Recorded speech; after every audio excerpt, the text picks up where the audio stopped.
Bonjour à tous et bienvenue dans Tous les chemins mènent à vous. Aujourd'hui, on s'arrête dans le Val de Charente, dans un charmant petit village, Port d'Envaux, un village qui est situé à quelques kilomètres de Saintes. C'est parti.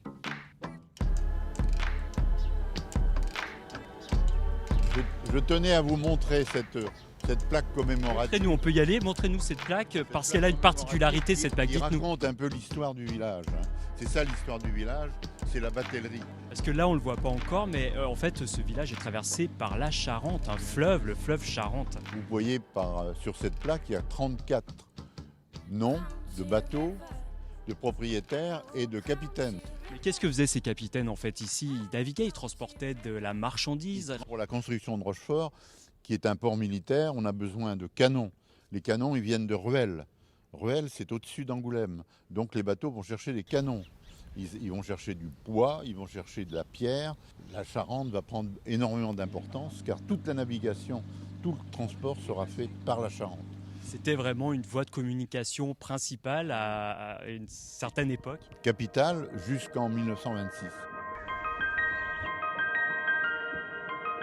Qu'est-ce qu'on voit autour de nous là? Eh ben, des taille qui ont été sculptés, c'était le projet original sur des thèmes qu'on a attribués aux zones de la carrière, sculptés à la main par des artistes, des sculpteurs qui sont venus d'un peu partout, puisque le principe c'est qu'ils se cooptent les uns les autres.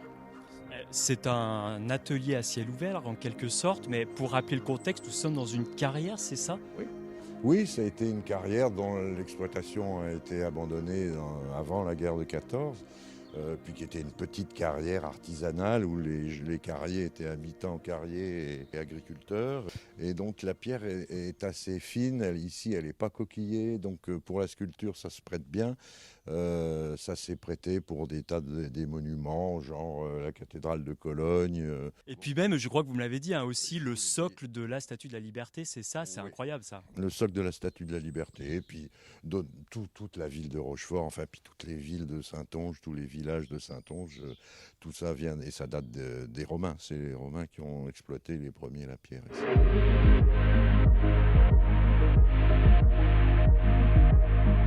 Alors vous, c'est votre métier ce fleuve en fait, parce que vous proposez des balades sur ce fleuve aux touristes et c'est votre profession. Oui, en effet, oui. Les balades en bateau, c'est les gens qui prennent le bateau eux-mêmes, hein. Moi je les accompagne pas. Paddle, canoë, des bateaux électriques. Nous avons la baignade de Port d'Envaux, qui est une vieille tradition dans l'ancien aire de carénage en fait. Et vous partez parfois seul sur ce fleuve pour le découvrir? Souvent, pour mes week-ends, mes jours de repos, je prends mon bateau, je pars. Je pars avec le bateau sur le fleuve. Je n'ai jamais fini de le découvrir en fait. Voilà, c'est la fin de ce périple sur le fleuve Charente. Nous avons découvert ce magnifique village, Port d'Envaux. Je vous invite à venir le découvrir. En tout cas, je vous dis à très bientôt sur Tous les chemins.